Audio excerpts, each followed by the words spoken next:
panigurado na may hirapan na nga sila dito sa team ng Los Angeles Lakers dahil meron na sila ditong panibagong deadly lineup na dito ni Coach JJ Redick. Yun nga lang mga pre ay sila Stephen Curry ang una dito na biktima. Sa pagbabalik na nga dito ni Jared Vanderbilt ay parang nakompleto na nga dito ang Avengers ng Los Angeles Lakers defensively. Ay narito na ang kanilang defensive player na si Gabe Vincent, Max Christie, Dorian Finney-Smith, Jared Vanderbilt at syempre kasama na nga dito si Anthony Davis. Ang kanilang deadly lineup pagdating na nga dito sa depensa na kung saan mahirapan na talaga dito mga NBA teams na makapag-score nga sila para nga dito sa lineup na ito. And actually nga dito mga pre, itong si Stephen Curry nga dito ang unang nakaranas. Itong defensively nga dito ng 5 players ng LA Lakers. Kaya nga naman nahirapan nga siya dito in particular pagdating nga dito sa second quarter. Yung si Stephen Curry ay 0/8 sa field and overall may 13 points lamang, 4 out of 7 pagdating na dito sa shooting sa field. At atin naman itong sisilipin mga pre. Tingnan nga natin kung paano sila ditong pinahirapan itong mga players ng Lakers na to. Lalo na nga dito ang greatest shooter. Una na nga dito si Max Christie, Anthony Davis, pati na rin dito si Gabe Vincent. Tingnan nyo sila dito maigi mga pre. Ay hindi talaga siya dito binibigyan ng open lane. Kahit naman dito yung wide open dito ni Stephen Curry, yung nga lang ay nag-aalangan dito. Ay nag-settle na siya dito sa kanyang mid-range jumper. Pero maganda kasi dito ang depensa dito ni AD. At naging badness nga ito para nga dito kay Steph. At ganun na nga ulit itong si Max Christie at AD.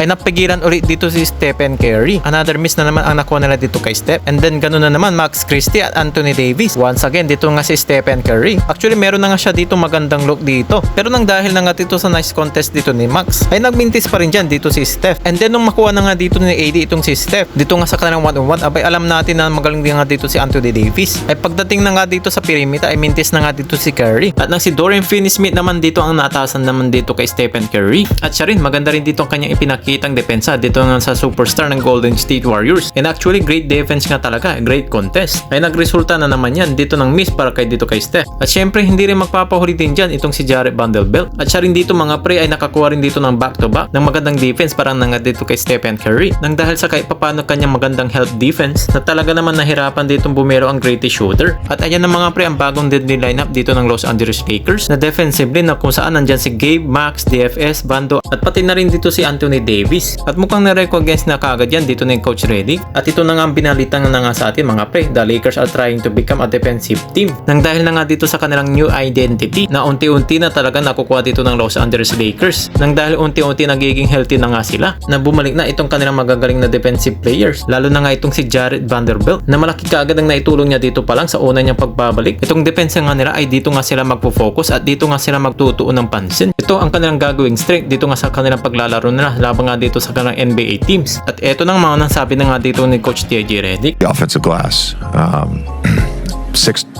six turnovers in the first, or 5 turnovers. I'm sorry, 5 turnovers in the first quarter, 6 offensive rebounds.